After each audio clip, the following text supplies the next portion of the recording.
आज जिस नरेंद्र मोदी की छवि एक वर्ल्ड लीडर, विश्व गुरु, नॉन बायोलॉजिकल अवतार, महामानव और यहाँ तक कि भगवान, वो कभी एक गुजराती बिजनेसमैन रहे, कभी हिंदू हृदय सम्राट और कभी सबसे समझदार आरएसएस प्रचारक के रूप में पेश किए गए। उन पर मुसलमानों के कत्लेआम के आरोप भी लगे, अपने कॉम्पिटिटर नेताओं के मर्डर के आरोप भी लगे। अरविंद पंड्या ऑब्स्टेकल था और एफिशिएंट चैलेंजर थे। तो मैं तो 30 तरह से कहता आया हूँ कि इस कावतरा में नरेंद्र मोदी का डायरेक्ट हाथ है। कभी एक लड़की के साथ अफेयर के सबूत भी मिले, तो कभी चाय वाला और गरीब माँ का बेटा जैसे जुमले गढ़े गए। अड़ोस पड़ोस के घरों में बर्तन साफ करना, पानी भरना, मजदूरी करना।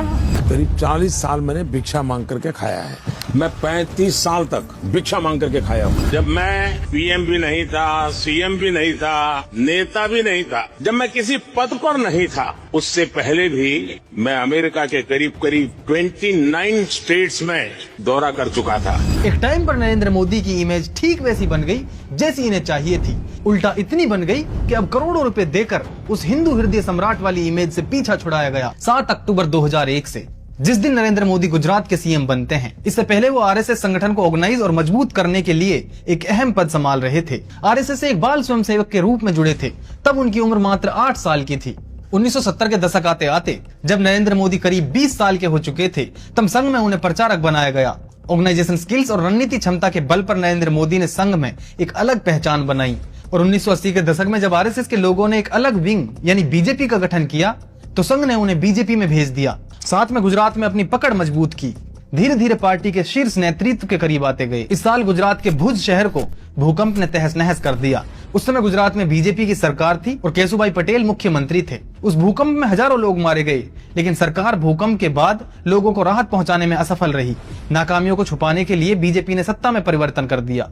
केशुभाई पटेल को खराब स्वास्थ्य का हवाला देकर मुख्यमंत्री पद से हटा दिया गया और नए मुख्यमंत्री बनते हैं नरेंद्र मोदी। उन्होंने सत्ता संभाली, लेकिन कुछ ही महीने बाद गुजरात की राजनीति एक ऐसा मोड़ लेती है। पूरे विश्व को इस्लाम में कन्वर्ट करना, ऐसे इरादों से political activist, those who are belong to the Islam, they are doing this activity.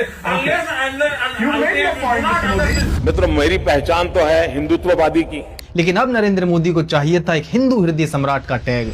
27 फरवरी 2002 के दिन Godhra railway station Sabarmati express का कोच S6 में आग लग जाती है और 59 लोगों की दुखद मौत हो जाती है। कार सेवकों को आने का जो समय था वो कार सेवकों को ही मालूम होता है, या आरएसएस के लोग जो अंदरूनी बात जानते हैं इसको ही मालूम होता है कि आने वाले हैं वो है। तो मुसलमानों को कैसे मालूम पड़ा कि डब्बे में लोग बैठे? और ये डब्बा बाहर से नहीं जलाया, अंदर से जलाया गया है। फिर शाम होते होते वीएचपी और बजरंग दल जैसे संगठनों ने गुजरात बंद का ऐलान कर दिया। विक्टिम्स की बॉडी को अहमदाबाद लाकर परेड की गई। नेशनल टीवी पर उसे दिखाया गया। हालात बिगड़ने लगे, लेकिन नरेंद्र मोदी का उन्हें सपोर्ट मिल रहा था। आईपीएस संजीव भट्ट सीएम नरेंद्र मोदी को अलर्ट करते हैं कि आपका ये डिसीजन डिजास्टर साबित हो सकता है, दंगे हो सकते हैं। लेकिन आईपीएस संजीव भट्ट के एफिडेविट के अनुसार नरेंद्र मोदी कहते हैं कि हिंदुओं को अपना गुस्सा निकालने दो। फिर लोगों की भीड़ जाती है। उनके पास हथियार थे, तलवारें थी, लेकिन पुलिस ने उन्हें रोका नहीं, क्योंकि पुलिस के पास उन्हें ना रोकने के सीधे ऑर्डर थे। और इसका नतीजा ये हुआ कि एक भयानक और सुनियोजित मुस्लिम विरोधी दंगा भड़क उठा। 3 दिनों तक राज्य जलता रहा। हजारों मुसलमान मारे गए, महिलाओं के साथ बलात्कार हुए, घर घर को आग के हवाले कर दिया गया। कोई 2000 लोग मारे गए। बाबू बजरंगी जो एक कन्विक्टेड आरोपी था, मतलब कोर्ट में ये प्रूव हुआ कि बाबू बजरंगी ने अपने साथियों के साथ मिलकर हत्याएं की, रेप किए। तो कुछ भी हो, लेडीज हो, बच्चे हो, कुछ भी हो, काटने से हो, कुछ मारो, काटो, जलाना। एक को प्रेग्नेंट थी, उसको हमने चीर दिया था। उसका स्टिंग ऑपरेशन होता है। सवाल पूछा जाता है कि आपको छुड़वाया किसने? जेल में आप बताइए ना, छुड़वाया किसने? बताइए तो कैसे छुड़वाया? हमको तो जेल से नरेंद्र भाई ने छुड़ाया। उन्होंने जज बदले और जज बदल के फिर नरेंद्र भाई ने सेटिंग की और नरेंद्र भाई ने हमको छुड़ाया, तो हमने छुड़ाया। ऐसे ही गोधरा के बीजेपी एमएलए हरेश भट्ट, उनका भी एक स्टिंग ऑपरेशन हुआ। वो कहते हैं कि नरेंद्र मोदी ने हमें 3 दिन दिए थे कि 3 दिन है तुम्हारे पास, जो करना है कर लो, मैं संभाल लूंगा। जो उन्होंने किया है ना, किसी मुख्यमंत्री ने नहीं किया होगा। 3 दिन का मोहलत दिया था, 3 दिन में जो कुछ करना करो। और रमेश देव वीएचपी कार्यकर्ता, वो भी कहते हैं कि हमने अपने जानने वाले मुसलमानों को चुन चुन कर मारा। जो 20-25 साल से हमारी नजरों में जो लोग थे उनको चुन चुन के मारा। ब्रिटिश सरकार की एक जांच रिपोर्ट ने नरेंद्र मोदी को इस हिंसा के लिए सीधे जिम्मेदार ठहराया।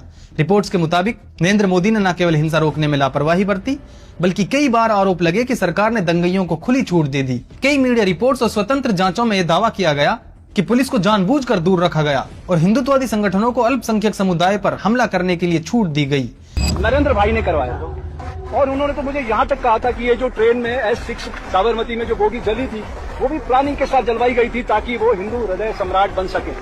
उस जमाने में हिंदू हृदय सम्राट हुआ करते थे प्रवीण तोगड़िया। 2002 में एक बार नरेंद्रभाई वच्चे अडपलू करવાનો ट्राय કર્યો એવો પાઠ ભણાયો કે 2002 પછી 22 તે હજી કોઈ ડોકું ઊંચું નથી કરતું। अटल बिहारी वाजपेयी भी उनसे बहुत नाराज हुए और उन्हें राजधर्म का पालन करने की याद दिलाई।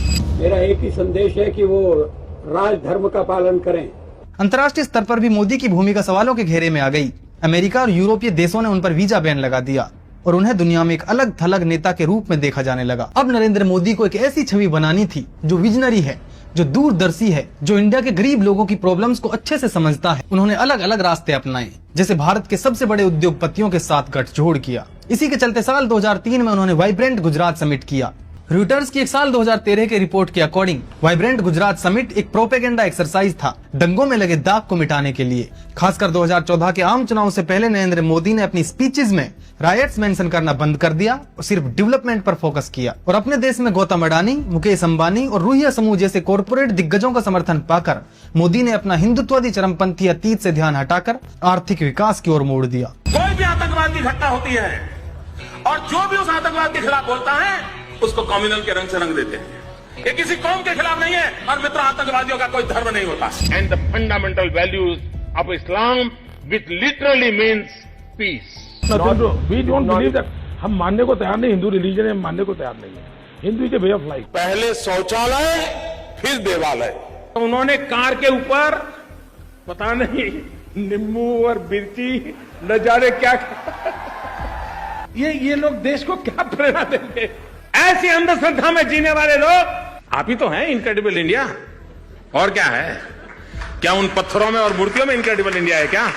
फिर साल 2007 में मोदी जी ने Washington based APCO Worldwide को हायर किया, जो दुनिया की सबसे बड़ी पीआर और लॉबिंग फर्म में से एक है। उन्हें वर्ल्ड इकोनॉमिक फोरम जैसे बड़े इंटरनेशनल प्लेटफॉर्म पर प्रमोट किया और वाइब्रेंट गुजरात ब्रांड को दुनिया भर में मशहूर किया। इमेज सुधारने की कोशिशों में साल 2011 का सद्भावना फास्ट भी शामिल था। 3 दिन का ये उपवास था जो देखने में एक दूसरे के करीब आने की कोशिश थी। इसमें मुस्लिम नेता बुलाए गए, टोपियां पेश की गई, हाँ लेकिन मोदी जी ने नहीं पहनी। ये सब काम भी आया। 2002 के दंगों के बावजूद बीजेपी इलेक्शन जीतती रही। साल 2007, साल 2012 में बड़ी जीत मिली और मोदी जी गुजरात के सबसे ज्यादा लंबे समय तक सीएम बने रहने वाले नेता बन गए। हाईवेज, बिजली सुधार, उद्योग, विकास की इमेजरी सामने आने लगी। हाँ लेकिन गुजरात की मीडिया पर मोदी जी का काफी मजबूत सिकंजा था। सरकारी विज्ञापनों के जरिए मीडिया हाउसेज पर अपनी पकड़ मजबूत की। फिर रिलायंस जैसे बड़े बिजनेस घरानों ने कई न्यूज चैनल्स खरीद लिए, जहाँ से सरकार के हक में खबर चलाना और ज्यादा आसान हो गया। और यहीं से फिर इंडियन मीडिया की क्रेडिबिलिटी और प्रेस फ्रीडम इंडेक्स में रैंकिंग गिरने लगी। फिर साल 2012 के गुजरात विधानसभा चुनाव के लिए और इमेज मेकओवर के लिए प्रशांत किशोर को अपना राजनीतिक रणनीतिकार अपॉइंट किया।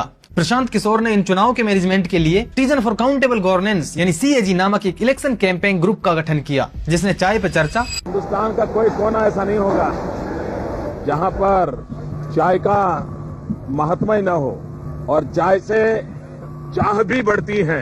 रन फॉर यूनिटी, 3D रैलियों और सोशल मीडिया अभियानों के जरिए बीजेपी और मोदी के प्रचार प्रसार को अंजाम दिया। अड़ोस पड़ोस के घरों में बर्तन साफ करना, पानी भरना, मजदूरी करना। एक दिन मैं स्कूल जा रहा था, मेरे मामा मुझे रास्ते में मिल गए। उन्होंने देखा, अरे ऐसे स्कूल जाता है, जूते वूते नहीं है। अब हमने तो जिंदगी में कभी जूते पहने ही नहीं थे। लेकिन उनकी कुछ बचपन की तस्वीरें बताती हैं जिनमें वो गरीब तो किसी एंगल से नहीं दिखते। इन फोटोज में वो कोट पैंट, टाई, जूते और उनकी एक अच्छी पोजीशन मालूम होती है। मैं 35 साल तक भिक्षा मांग करके खाया हूँ। जब मैं PM भी नहीं था, CM भी नहीं था, नेता भी नहीं था, जब मैं किसी पद पर नहीं था, उससे पहले भी मैं अमेरिका के करीब करीब 29 स्टेट्स में दौरा कर चुका था। इस साल 2013 में बीजेपी ने नरेंद्र मोदी को अपना प्राइम मिनिस्टर कैंडिडेट घोषित कर दिया। श्री नरेंद्र मोदी को आगामी लोकसभा चुनाव के लिए प्राइम मिनिस्ट्रियल कैंडिडेट के रूप में प्रोजेक्ट किया जाए। पार्टी के अंदर विरोध भी हुआ। LK आडवाणी जैसी बड़ी हस्तियां अपेरेंटली इस फैसले से नाखुश थी। एक ऐसे नेता की छवि जो काम करता है, विकास करता है, डिलीवर करता है। वहीं दूसरी तरफ कांग्रेस की UPA गवर्नमेंट पर घोटालों और स्कैम के आरोप लगाए जा रहे थे। आम जनता के दिल में कांग्रेस के खिलाफ बहुत गुस्सा था, वो बदलाव चाहती थी। और नरेंद्र मोदी की तरफ से वादे भी बड़े बड़े किए गए, जैसे 2 करोड़ नौकरियां हर साल। धन वापस लाना चाहिए कि नहीं लाना चाहिए? अगर आप मुझे आशीर्वाद देंगे, मौका देंगे, मैं पाई पाई वापस लाऊंगा। कैसे नहीं होता मित्रों, मैं शासन में बैठा हूं, मुझे मालूम है इस प्रकार से रुपया इतनी तेजी से गिर नहीं सकता। क्या कारण है हिंदुस्तान का रुपया पतला होता जा रहा है? और नतीजा ये हुआ कि साल 1984 के बाद से पहली बार बीजेपी ने अकेले 282 सीट के साथ पूर्ण बहुमत हासिल किया। अब टाइम वो आने वाला था जब पूरी बीजेपी नरेंद्र मोदी के नाम से जानी जाएगी। TV, website, print media, ration के कट्टे, गली मोहल्ले, नुक्कड़, हर जगह मोदी ही मोदी। डोनाल्ड ट्रंप को कौन जितवाएगा? मोदी जी जितवाएंगे। रशिया में डेमोक्रेसी कौन लाएगा? मोदी जी लाएंगे। बताइए, भारत का सबसे तेज दौड़ने वाला जानवर कौन सा है? मोदी बाबा। धरती पर ऐसा कौन सा भगवान है जो जीवित है? मोदी भगवान। एक आम आदमी सुबह बिस्तर पे आंखें खोलता और दिन भर की दिनचर्या में जहां जहां वो जाता, जिधर भी नजरें घुमाता, उसे नरेंद्र मोदी ही नजर आता। इन पोस्टर्स और एडवर्टाइजमेंट के अलग अलग प्रयासों में जनता के करोड़ों रुपए झोंक दिए गए, जिसे बेटी पढ़ाओ बेटी बचाओ का 79% तक बजट एडवर्टाइजमेंट और पब्लिसिटी पर खर्च कर दिया।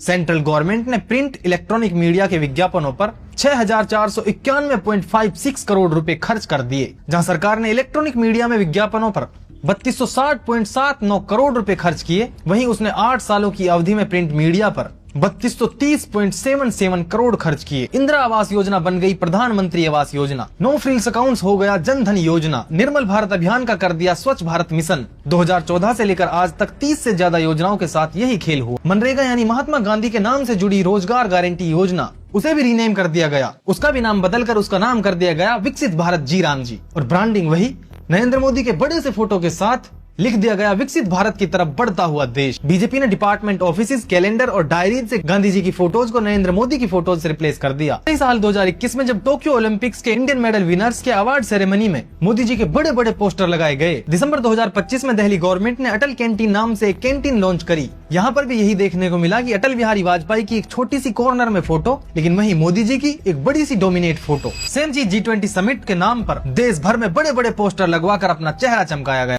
और अभी पिछले साल 2025 में गुजरात गवर्नमेंट ने मोदी के 23 साल के कार्यकाल का जश्न मनाने के विज्ञापनों पर 8.81 करोड़ रुपए खर्च कर दिए। जब तक माँ जिंदा थी मुझे लगता था कि शायद बायोलॉजिकली मुझे जन्म दिया गया है। मैं कन्विंस हो चुका हूँ कि परमात्मा ने मुझे भेजा है। ये ऊर्जा बायोलॉजिकल शरीर से नहीं मिली है। और कुछ स्कीम जैसे स्वच्छ भारत, मेक इन इंडिया, फसल बीमा, इन सब पर हेवी एडवर्टाइजमेंट।